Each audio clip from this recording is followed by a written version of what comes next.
نحمده ونصلي ونسلم على رسوله الكريم أما بعد فأعوذ بالله من الشيطان الرجيم بسم الله الرحمن الرحيم أولما أصابتكم مصيبة قد أصبتم مثليها قلتم أن هذا قل هو من عند أنفسكم إن الله على كل شيء قدير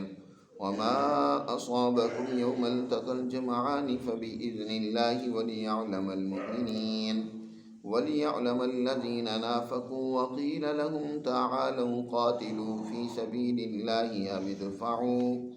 قالوا لو نعلم قتالا لاتبعناكم هم للكفر يومئذ أقرب منهم للإيمان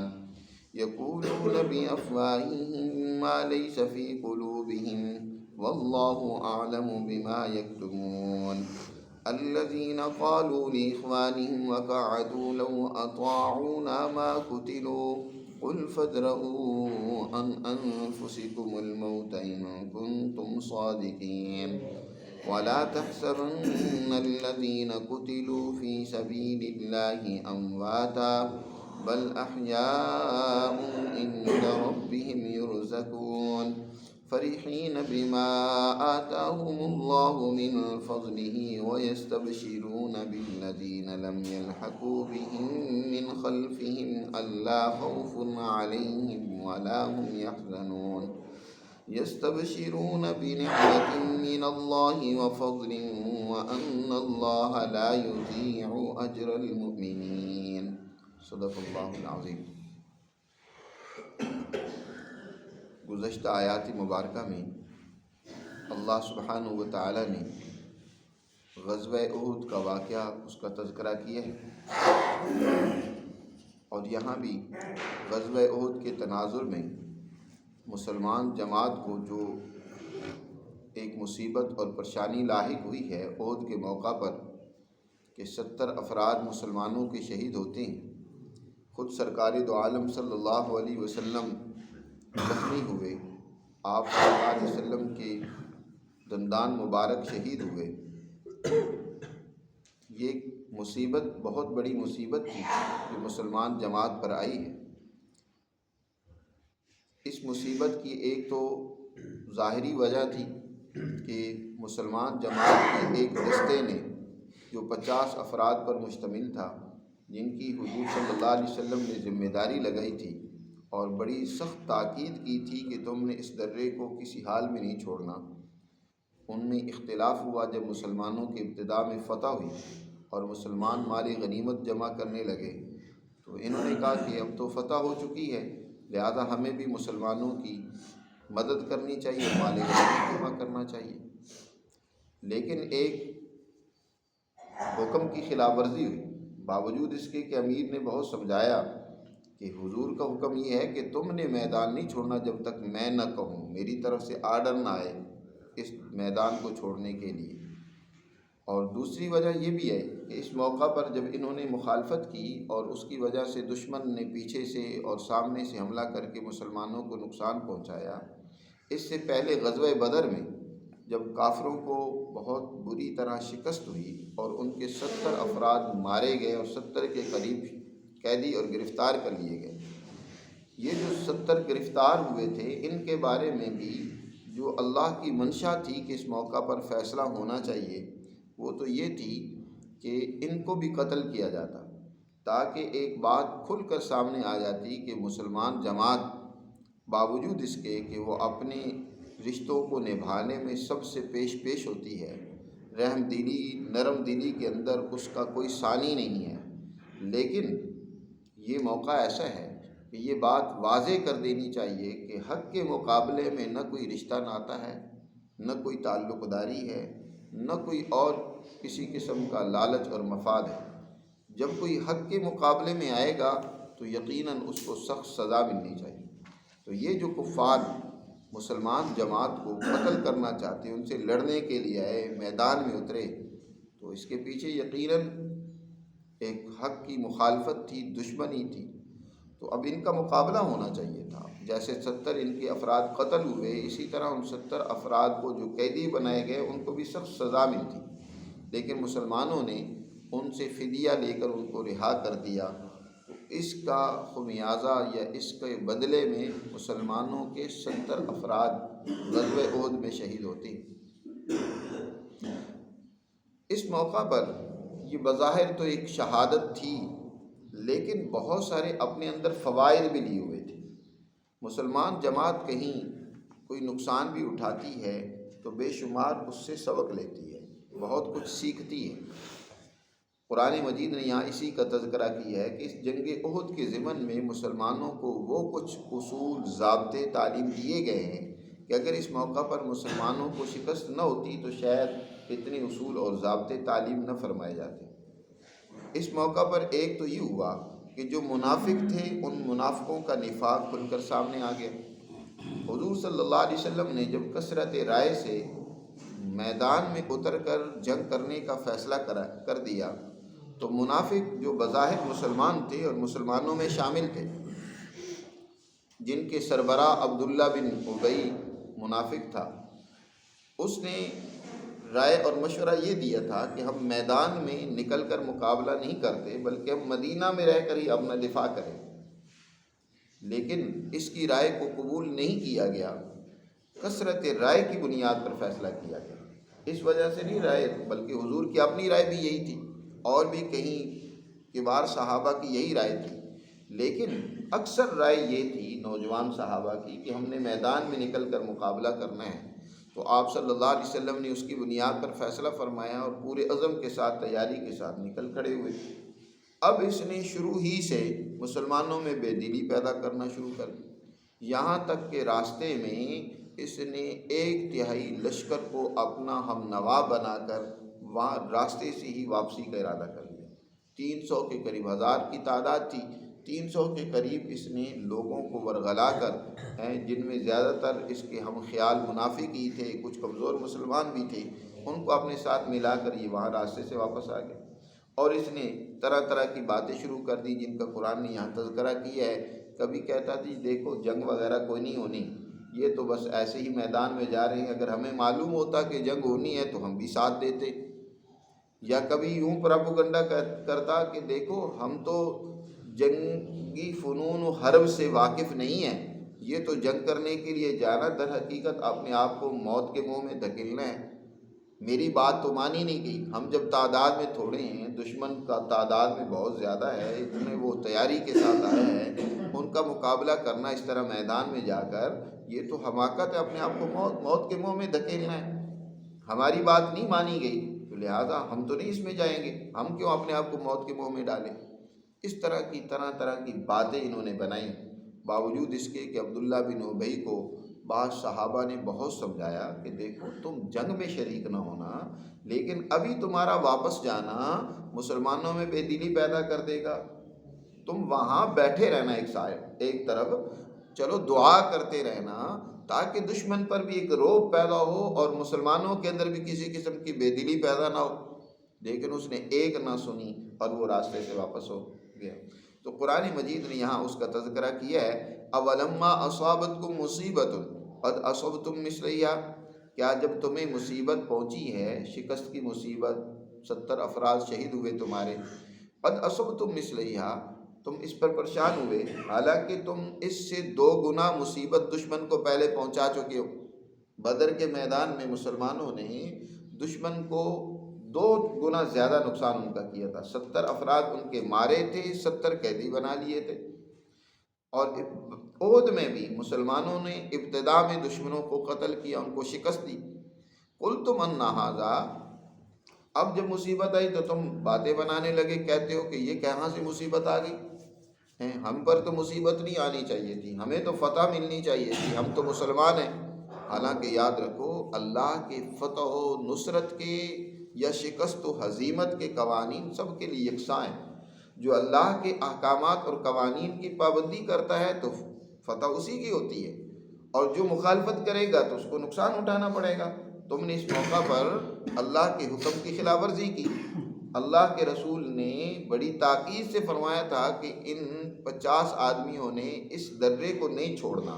لیکن تم نے خلاف ورزی کی۔ اب تم کہتے قلتم ان ھذا، یہ مصیبت کہاں سے آ گئی؟ قل هو من عند انفسکم، فرمایا باہر سے ڈھونڈنے کی ضرورت نہیں ہے، اس کو اپنے اندر سے ڈھونڈو، تمہاری کہاں کمزوری ظاہر ہوئی ہے، کہاں غلطی کی ہے تم نے۔ جب بھی انسان کو کوئی نقصان پہنچے تو اس کو دیکھنا چاہیے کہ مجھ سے کہاں غلطی ہوئی ہے،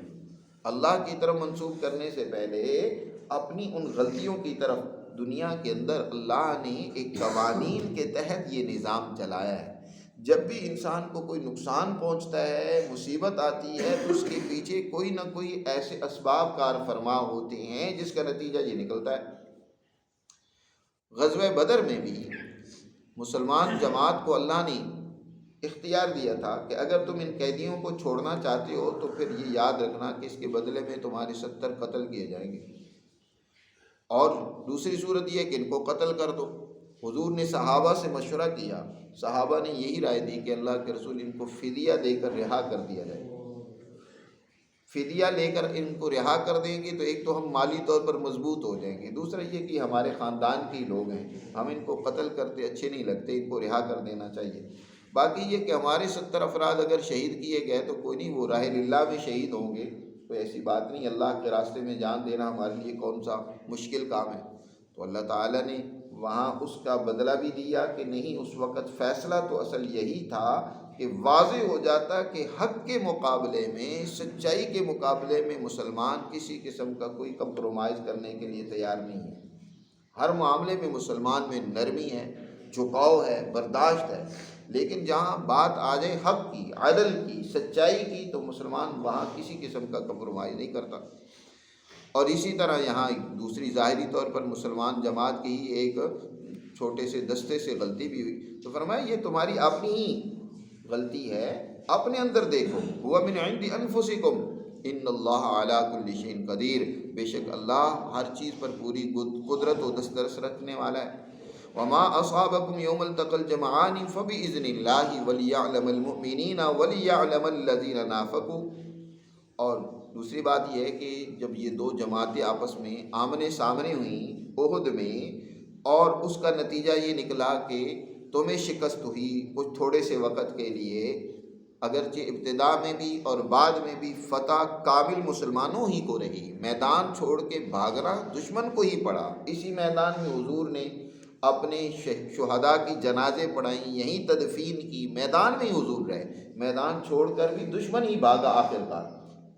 تو مجموعی طور پر تو مسلمانوں کو یہاں بھی فتح ہوئی ہے، لیکن درمیان میں مسلمانوں کو جو کچھ تھوڑا سا نقصان اٹھانا پڑا ہے تو اس کی وجہ قرآن بیان کرتا ہے۔ ایک تو یہ یاد رکھو یہ بھی اللہ کے حکم سے، اللہ نے جو قانون بنایا ہے فتح و شکست کا، اسی قانون کے تحت یہ تمہیں نقصان اٹھانا پڑا ہے۔ اور اس میں اور بھی فائدے تھے۔ ایک فائدہ تو یہ تھا کہ وَلِيَعْلَمَ الْمُؤْمِنِينَ، کہ اللہ ایمان والوں کو جان لے کہ سچا مومن کون ہے، جو اس کے راستے میں قربان ہونے، جان دینے کے لیے بھی تیار ہے۔ اور یہ بھی اللہ جان لے، تم پر واضح کر دے کہ منافق کون ہے، جو جان بچانے کے لیے راستے سے ہی راہ فرار اختیار کر لیتے ہیں اور اب باتیں بناتے ہیں۔ وَلِيَعْلَمَ الَّذِينَ نَافَقُوا، تاکہ معلوم کر لیں، اللہ تو جانتا ہی ہے، ایمان والوں کو معلوم کروانا مقصود ہے کہ وہ جان لیں کہ نافقو، منافق کون ہے۔ منافق یہ ہیں کہ وَقِيلَ لَهُمْ تَعَالَوْا قَاتِلُوا فِي سَبِيلِ اللَّهِ أَوِ ادْفَعُوا، کہ جب ان سے کہا جاتا ہے کہ آؤ اللہ کے راستے میں لڑو، یا کم از کم شہر کے اندر رہ کر دشمن کا دفاع ہی کرو، تو وہ کیا کہتے ہیں؟ قَالُوا لَوْ نَعْلَمُ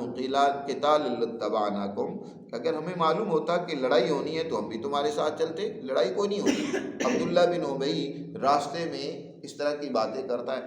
کہ لڑائی کوئی نہیں ہونی۔ یا دوسرا مطلب اس کا یہ ہے کہ وہ کہتا ہے کہ اگر ہم جانتے لڑائی کے فن کو، ہم تو فن حرب سے واقف ہی نہیں ہیں، وہ دشمن تو بڑا تجربہ کار ہے، ہمارے اندر لڑائی کی وہ صلاحیت نہیں ہے۔ اگر ہمیں لڑائی کرنے کی صلاحیت و استعداد ہوتی، فن حرب سے ہم واقف ہوتے، تو ہم بھی لڑائی کرتے، لَاتَّبَعْنَاكُمْ، تمہارے ساتھ جاتے۔ ہم کیسے بغیر مطلب تیاری کے دشمن کے مقابلے میں نکل کھڑے ہوں؟ فرمایا ہم للکفر یومئذ اقرب منہم للایمان، جب یہ باتیں کر رہے تھے نا کہ تو ان کے اندر منافقت تھی، ایمان نہیں تھا۔ مومن ہوتا تو اللہ کے رسول صلی اللہ علیہ وسلم کی تعلیم پر، حکم پر وہ اپنی جان کی بازی لگا دیتے، جان بچانے کی باتیں نہ کرتے۔ بلکہ فرمایا ہم للکفر یومئذ، اس دن وہ کفر کے زیادہ قریب تھے للایمان، بنسبت ایمان کے۔ ان میں سے جو باتیں کرنے والے تھے وہ در حقیقت منافقانہ کافرانہ عمل اختیار کیے ہوئے تھے۔ یقولون بافواہہم ما لیس فی قلوبہم، زبان سے وہ باتیں کہہ رہے ہیں جو ان کے دلوں میں نہیں ہیں۔ وہ محض مسلمانوں کو بے دل کرنا چاہتے ہیں، مسلمانوں کے اندر انتشار پیدا کرنا چاہتے ہیں۔ دل میں تو منافقت ہے، دل میں تو مسلمانوں کا برا سوچ رہے ہیں کہ ان کا نقصان ہی ہونا چاہیے۔ دل کے اندر کوئی یہ حقیقی بات بھی نہیں ہے کہ ہمیں جنگ کرنا نہیں آتا، ہمیں لڑائی۔ اس سے پہلے جنگ بعاث میں جو صدیوں جنگیں لڑی رہی، یہ سارے لڑتے مرتے رہے آپس میں، جہالت کی بنیاد پر جنگیں لڑتے رہے۔ اس وقت ان کو کہاں سے جنگ کے طریقے آ گئے؟ اب جب حق کے لیے، سچائی کے لیے، عدل کے لیے حکم دیا جا رہا ہے کہ ظالم طاقتوں اور قوتوں کا مقابلہ کرو، تو کہتے ہیں ہمیں لڑنے کا پتہ نہیں ہے، ہم قتال کو جانتے نہیں ہیں۔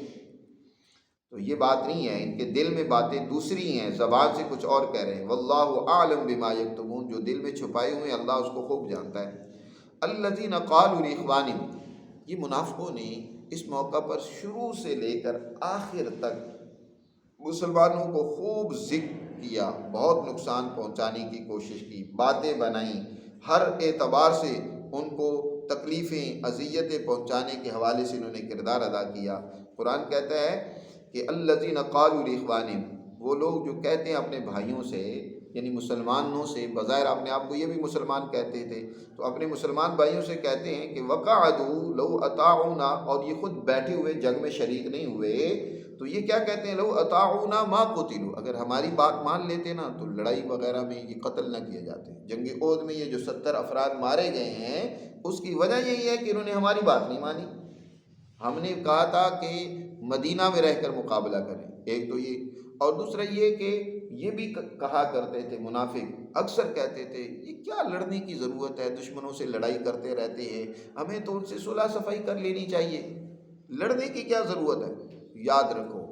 ظالم طاغوتی طاقتیں اور قوتیں اپنا نظریہ، اپنا مفاد وہ تو منوا کے چھوڑتے ہیں۔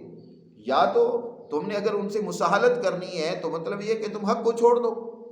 عدل کو چھوڑ دو، مظلوموں کی حمایت کو چھوڑ دو۔ ٹھیک ہے، وہ ظلم جیسے کرتے ہیں، دندناتے پھرتے ہیں تو پھرتے رہے، پھر تو ہو سکتا ہے۔ لیکن اگر تم چاہتے ہو کہ مظلوموں کی مدد ہو، ظالم طاقتوں اور قوتوں کو لگام دے کر رکھا جائے، تو اس کے لیے تو لڑنا پڑے گا۔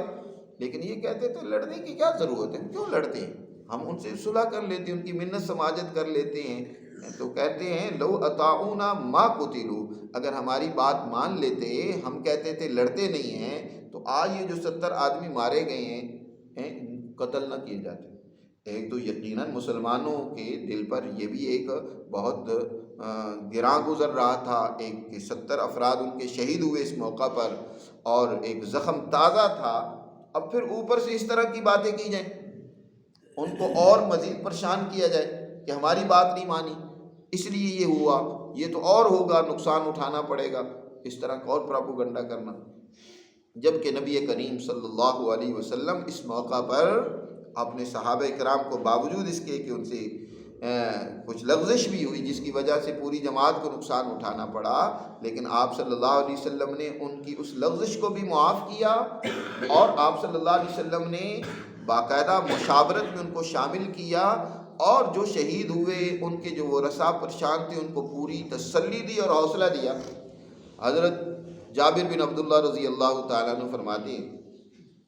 کہ میرے والد بھی اس موقع پر شہید ہو گئے، اور کافروں نے ان کا بھی مسلح بنایا، ان کے اعضاء کاٹ دیے۔ میں اپنے والد کے چہرے سے چادر اٹھا کر بار بار دیکھتا تھا اور غم سے نڈھال تھا، آنسو بہہ رہے تھے۔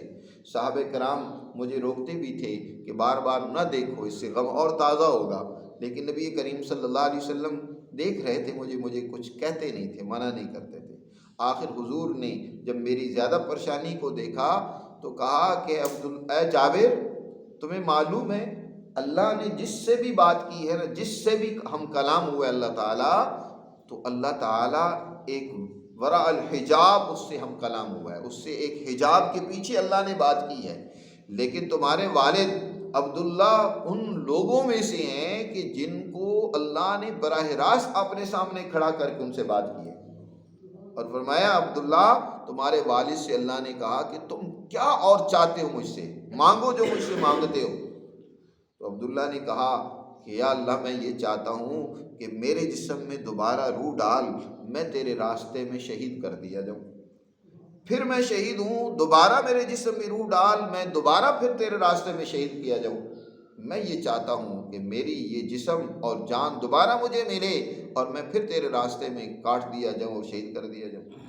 اللہ نے فرمایا نہیں، اب یہ تو ہو چکا، میرا ایک فیصلہ ہے کہ جو ایک دفعہ میرے پاس آ جاتا ہے پھر وہ دنیا میں دوبارہ لوٹ کر نہیں جاتا۔ اللہ نے ان شہداء کی روحوں کو اللہ نے ایک نیا جسم دیا، سب پرندوں کا جسم دیا، ان سب پرندوں کے جسم کی صورت میں یہ روحیں شہداء کی جنت کے اندر سیر کرتی ہیں، جہاں چاہتی ہیں وہاں اڑ کے پہنچتی ہیں، اللہ کی نعمتیں استعمال کرتی ہیں، اور عرش کے نیچے اللہ نے قندیلیں لٹکائی ہوئی ہیں، وہاں آ کر آرام کرتی ہیں۔ اللہ نے ان سے پوچھا مانگو کیا مانگتے ہو؟ انہوں نے کہا یا اللہ سب کچھ تو دے دیا، جنت ہمارے حوالے کر دی، ہم جہاں سے چاہیں جیسے چاہیں جس طرح چاہیں زندگی گزارے۔ اللہ نے پھر کہا نہیں کچھ اور مانگو۔ 3 مرتبہ اللہ نے سوال کیا تو انہوں نے کہا کہ اب کچھ مانگنا ہی پڑے گا، اللہ میاں بار بار سوال کر رہے ہیں۔ تو انہوں نے سب نے سوال کیا کہ اللہ کے رسول ہم یہ چاہتے ہیں کہ ہماری روحیں ہمارے جسموں میں دوبارہ لٹا دی جائیں اور ہمیں دنیا میں بھیج دیا جائے تاکہ تیرے راستے میں ہم پھر شہید کر دیے جائیں، بار بار اس طرح کا عمل ہو۔ تو حضور حوصلہ دلا رہے ہیں، حضور صلی اللہ علیہ وسلم آخرت کے درجات و منازل بیان کر رہے ہیں، لیکن یہ منافق ہیں کہ اور پریشان کر رہے ہیں، باتیں بنا رہے ہیں، کہتے ہیں کہ دیکھو ہماری بات نہیں مانی تھی نا، لو اطاعونا ما قتلوا، اگر ہماری بات مان لیتے تو قتل نہ ہوتے۔ قل فادرؤوا عن انفسکم الموت ان کنتم صادقین، فرمایا موت، جنگ میں جانے سے انسان موت سے بچ سکتا ہے کہ جنگ میں جانے سے موت سے بچ سکتا ہے، تو چھوڑو یوں تو چلو جنگ میں گئے، اللہ کے راستے میں اللہ کے نام پر شہید ہوئے، تم اپنے گھروں میں موت کو اپنے سے دور کر کے دکھلاؤ، تم کوئی ایسی کوشش کرو، پلاننگ کرو، ترتیب بناؤ کہ تمہیں موت نہ آئے۔ فرما دیجئے پیغمبر فادرؤوا عن انفسکم الموت، تم اگر کر سکتے ہو تو اپنے آپ سے موت کو دور کر کے دکھلاؤ، موت نے تو آنا ہے، اس کا وقت مقرر ہے، گھروں میں بھی تمہیں آ دبوچے گی، اگر تم اس کے نام پر شہید ہو گئے تو اس سے بڑی موت کیا ہو سکتی ہے؟ فادرؤوا عن انفسکم الموت ان کنتم صادقین، سچے ہو تو اپنے آپ سے موت کو دور کر کے دکھلاؤ۔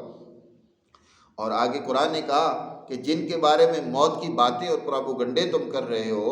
وَلَا تَحْسَبَنَّ الَّذِينَ قُتِلُوا فِي سَبِيلِ اللَّهِ أَمْوَاتًا، وہ موت نہیں ہے، وہ تو بہت بڑی حیات ہے، زندگی ہے کہ اللہ کے نام پر اپنی جان جو اسی کی دی ہوئی تھی قربان کر دینا، ان کے بارے میں مت گمان کرو کہ وہ مر گئے ہیں۔ وَلَا تَحْسَبَنَّ الَّذِينَ، ہرگز نہ گمان کریں وہ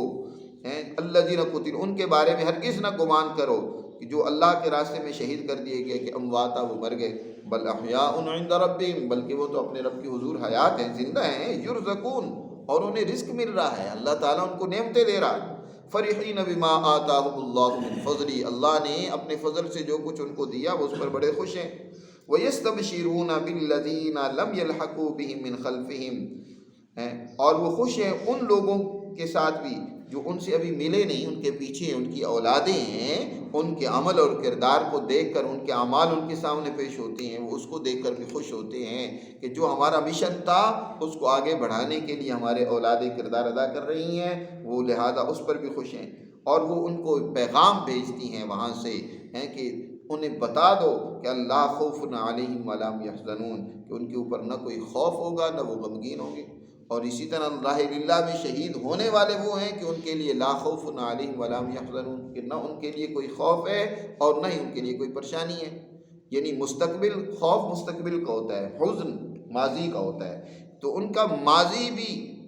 بہت اچھا کہ انہوں نے اللہ کے لیے اپنی جان قربان کی، اور مستقبل میں ان کو اللہ کی طرف سے کسی قسم کی کوئی پریشانی نہیں ہوگی، ہر موقع پر اللہ ان کو انعامات سے نوازے گا۔ یستبشرون بنعمت من اللہ وفضل، وہ اللہ کے انعامات پر خوش ہوتے ہیں، اس کے فضل پر خوش ہوتے ہیں، اور اس بات پر بھی خوش ہوتے ہیں کہ وَأَنَّ اللَّهَ لَا يُضِيعُ أَجْرَ الْمُؤْمِنِينَ، کہ بے شک اللہ ایمان والوں کا اجر ضائع کرنے والا نہیں ہے۔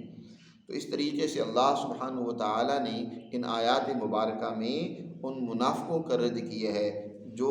ان تھوڑے دل والے ہوتے ہیں، کمزور لوگ ہوتے ہیں، جو جرت اور بہادری اور دلیری تو نہیں دکھلا سکتے، الٹا دلیر اور بہادر لوگوں کے اندر بزدلی پیدا کرنے کی کوشش کرتی ہیں۔ ایسے لوگوں کے لیے قرآن مجید نے یہاں سخت سرزنش کی ہے، اور اس طرح کے رویوں سے مسلمان جماعت کو باز رہنے کی تاکید کی ہے۔ اللہ ہمیں سمجھ نصیب فرمائے۔